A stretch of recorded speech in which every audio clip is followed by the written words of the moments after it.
Range. 36.5 to 47.5. Ayun, may nakalimutan kayo Degree Huwag Celsius. nakalimutan ng unit. Okay, always wag. Okay? Fahrenheit. So, pag pulse rate, normal range naman. 60 to 100 beats per minute. Parang kala ko internet speed ni Mbps. Okay, so anong gagamitin naman natin? Yung fingers natin. Especially ito. Okay? Kaya, medyo sa umpisa may hirapan kayo mahanap talaga kasi hindi pa tayo familiar dun sa sensation na yon. So, pag paulit-ulit mong ginawa, masasanay ka din. Especially pati yung sa heart sound. Okay? Hindi mo naman makukuha to sa unang take eh. You need to practice talaga. Okay? Next, respiratory rate. Normal range. Cycles per minute. Isa to sa medyo challenging na kunin. No? Chest. Either sa chest or shoulder. Pag matanda, titignan mo yung nostril. Alin, sir? Yung ilong. Putas na ilong. Gumagalaw kasi ako. Magalaw yun eh. Inhale, exhale yun eh. Kasi pag sa OJT, pag tinitigan, bakit? Or dito sa stomach. Okay. Kaya never mo sasabihin talaga naman kukunin ko yung respiratory rate mo, makukonsyos siya. So, tuturuan ko kayo paano. Okay? Next is blood pressure. Normal range ng blood pressure. Or normal Below 120. yun. So, it's supposed to be dapat may less than 120 over less than 80 millimeters of mercury. Less than 120 for the systolic, less than 180 for the diastolic. Okay? Yun na yung sa board. Meron tayo maximum inflation point, tsaka estimated systolic pressure, tsaka last 30. Okay?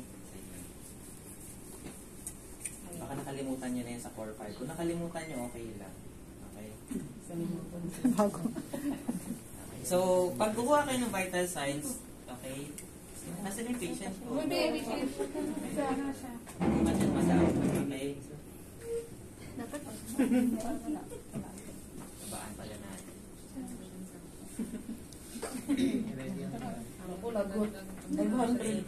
So, ang patient nyo, let's say, greet nyo muna. So, good morning ma'am, I'm June, I'll be your healthcare provider for today. How do you want me to address you? Name on. Roselda? Roselda. Dakula. Roselda Dakula. Akala ko dire-diretso. Okay, Ma'am Rosel, we're going to take your vital signs. Is that okay with you? So, ito, before using, syempre kukunin nyo muna yung body temperature, tama? Yes. Check nyo muna kung gumagana. Okay? Yan. LO nakalagay. Ibig sabihin yan, hindi siya lobat, ha? Pakapalit kayo ng palit ng baterya eh. Okay? Ibig sabihin to, below the normal range yung mape-perceive niya sa atmosphere. Okay? Try nyo summertime, labas kayo, lalabas ka HI. Mainit. Okay? Okay?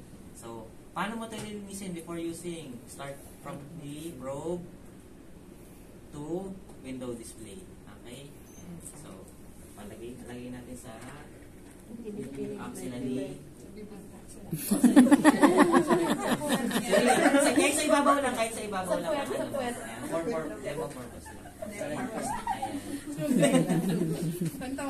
Okay? So, simultaneous, kukunin natin yung pulse rate ni ma'am. Tama? Yes. Okay. Pero, we need to know muna yung mga pulse location kasi we have yung radial at brachial. Okay? Kasi baka masanay kayo, always right. Hawakan kayo naman mga always right hand lang yung makasanayan nyo pagdating sa kaliwa. Asan niya yung radial pulse? Okay. Ang patandaan nyo, it runs along the base of the thumb. Laging nasa thumb side. Okay? Kung nakikita nyo itong litid na to, ayan, nandito yan. Okay? Kung hindi nyo ito magawa, okay lang, baka absent yung muscle nyo na yan. Wala kayo. Hindi lahat ng tao may ganito. Ako meron, wala. Ayan. Mataba kasi yun. Hindi, absent. Hindi naman sa mataba. May wala talaga absent. Ayan o. So, you need to use yung tips of your Nakakailangan finger pala or fingertips mo. para Itong kasi dalawa. nakikita. Never use yung thumb, ha? Kasi baka maglaban yung pulso mo tsaka pulso niya. Wala kang maramdaman. Ako Okay. nasubukan. So, nahanap na natin yung pulso ni ma'am. So, para maipit nyo na maayos yung thermometer, lagay nyo to across. Okay? Hawak nyo siya. Tama. Ayan, nakatingin ako sa wristwatch ko. So, 1 full minute, I'm going to check her pulse rate. Okay? Pero all in all, 2 minutes mong gagawin to, yung paghawak dito. Kasi yung 1 minuto, naka-reserve for pulse. Yung second minute mo is for respiratory rate. Kasi never mo sasabihin sa patient mo, ma'am, tapos na ako pagkuha ng pulse rate mo, respiratory rate mo naman. Makukonsyos siya sa paghinga. Sige, kunwari, ganito gagawin yung pag-buwan. Ma'am, pwedeng pagalingin mo sa tiyan mo yung hinga mo. Hindi, huwag mo na alisin. Hindi, pag tumutunog yun, huwag kayong matalanta, hindi siya magbabago reading. Kasi paano kung tumutunog na siya, hindi ka pa tapos mag-check. Kaya mo lang. Okay? Sige nga pa, pagalingin mo sa tiyan mo yung paghinga mo. I-take mo kunwari yung tiyan mo. Yan. So, nakikita niyo somehow yung pag-rise and fall ng chest. Tama? Ayan, nakikita niyo. 1 up, 1 down. That's 1 cycle. Huwag niyong bibilangin yung pagtaas. Minsan dire-diretso pa yung pagtaas. Hintayin niyo yung pagbaba. Okay. 1, 2. Gano'n pagbilang niya? Hindi yung 1, 2, 3, 4. Mas sobra makukuha niya. Baka dumoble. Okay? So, 1 full minute, check kayo ng pulse rate. Yung next minute, reserve nyo for getting yung respiratory rate. So, tandaan lang talaga dito. Patandaan mo yung pulse rate. Okay? Pero, 2 digits lang naman yun. Okay? Mapagpalit.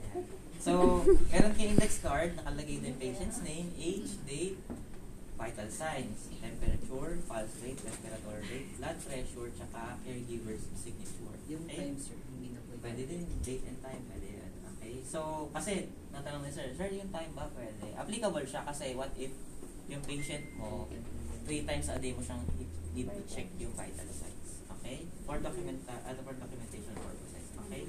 So, discuss mo sa patient mo, ma'am, yung temperature mo is 36.6 degrees Celsius, is within normal limit. Yung pulse rate is 80 beats per minute. Nanguna na ako ng numero ha. And then respiratory rate mo is 14 cycles per minute. All are within normal limits naman. Okay? Next is kukunin na natin ang blood pressure mo. Pero, before we start, tanong mo muna yung patient mo, ma'am, hypertensive ka ba? O madalas ka ba magpa-check ng BP? Nagpapacheck ka ba BP? Kunwari, hindi masyado. Kunwari sa case niya, hindi ako masyado nagpapacheck eh. Wala ka masyado idea sa blood pressure ko. Usually kasi, ang gawain natin, magpapam tayo hanggang 180. Tama? Pag medyo hypertensive, ma'am, stage 1, stage 2. Okay, 200, 220. Okay, pero meron accurate way ng pagkuha kung saan, hanggang saan mo siya ipapump. That's the maximum inflation point. Sa test the assessment kasi, tinatanong yan. Okay? So, may dalawang guhit to. Tama, Ma'am Ivy, gamitin ko ha. You have the right arm and the left arm. Tama? Okay. Pero, ang pinakagusto nating location is the left arm due to orientation ng heart. Tama? Eh, paano kung punong-puno ng swero to pag pipilitin para hindi na, hindi pwede. Pero guys, wala naman masyadong difference yun. Kasi ang brachial artery natin, lahat yan, nag-branch out straightly from the heart. Okay? Kasi yan eh, brachial artery tapos magiging, yung isa, maging carotid artery, okay, from aorta. So, wala naman masyadong difference. Okay? So, let's say, ganito ha, kasi mamaya na search natin. Okay? So, ang brachial artery natin, kung ilalagay natin siya or didikit natin yung elbow natin sa katawan natin, nandito yan sa side na to. Pero syempre, kakapain nyo. Kapain nyo muna para sure. Okay? Dito naman, sa side na to, nandito naman siya. Basta, try to imagine na idikit nyo yung elbow sa katawan nyo.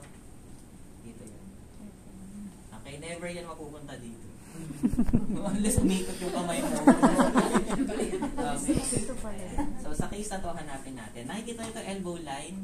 Huwag niyong kuyurin ha, baka lumabas ang ano, nasumpa. Ito nahanap na natin. Okay? So, itong guhit na to, right arm siya, tama? Approximately, kailangan itutok mo siya. Doon sa pinaka-pulse, sir. Sana, oo. Sana. Okay? Akala ko yung direction na kung Okay. paano ilan. Oo, Tapos, yun din ang ito, ano ko eh. okay, ito naman, huwag niyo isasagad hanggang dito sa elbow line kasi wala na kayong space for your stethoscope to occupy. At least 2 to 3 finger breaths. Yeah. 2, 3. Wala problema. Okay? Basta, keep enough space ka. Tapos, ang sikip nito, 2 finger breaths. Not too tight, not too loose. Okay? Medyo maliit.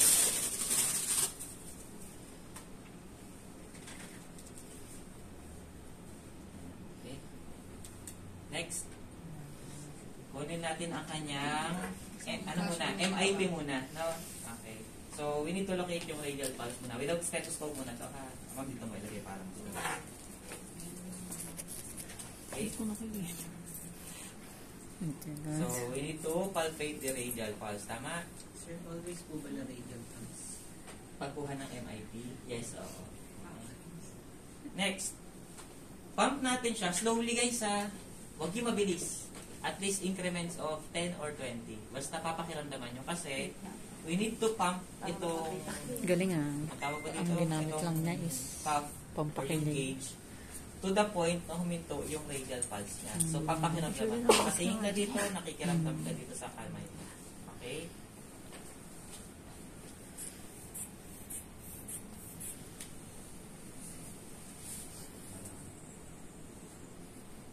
Nangangamuhan tong ano ko, Ma'am Ivy.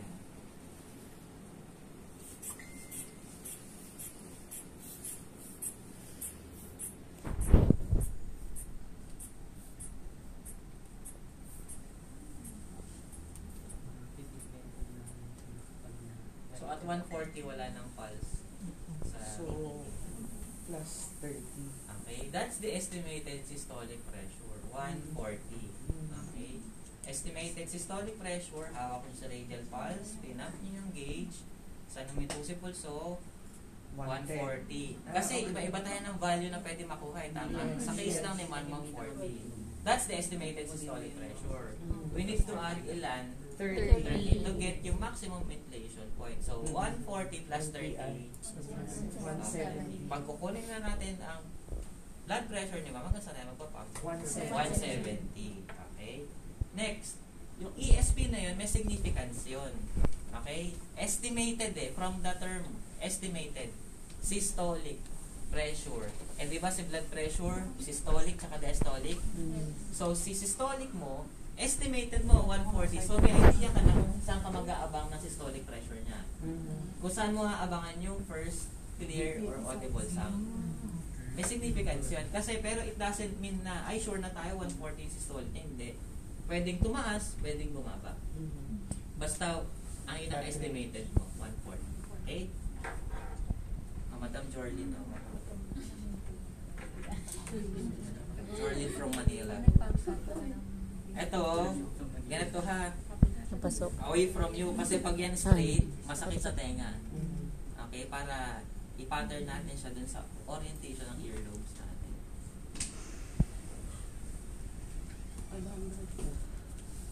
Dinig mo na.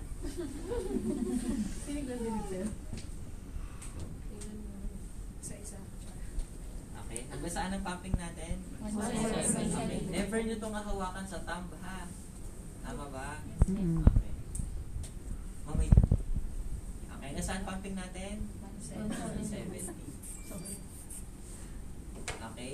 Ang pag-lock is clockwise, ang pag-release is counterclockwise. Okay. And then, isa pa. Okay. Sige, bitin muna natin sa close. Okay. Pag nag-release kayo guys, kasi ito, yung guhit na yan, equivalent to 2 mm of mercury ang per line na yan. Yung maliliit na line ha. Kasi yung large line, ang ruling, di ba, 2 to 3 millimeters of mercury pag nag-release ka na ng gauge mo. Tama? So, sa madaling salita, yung isang segundo mo, at least 1 to 2 lines lang yung dadaanan. So, ganun siya kabagal. Para hindi talaga mabilis kasi wala ka na narinig. Abursh na lang. Okay? Hanggang saan tayo?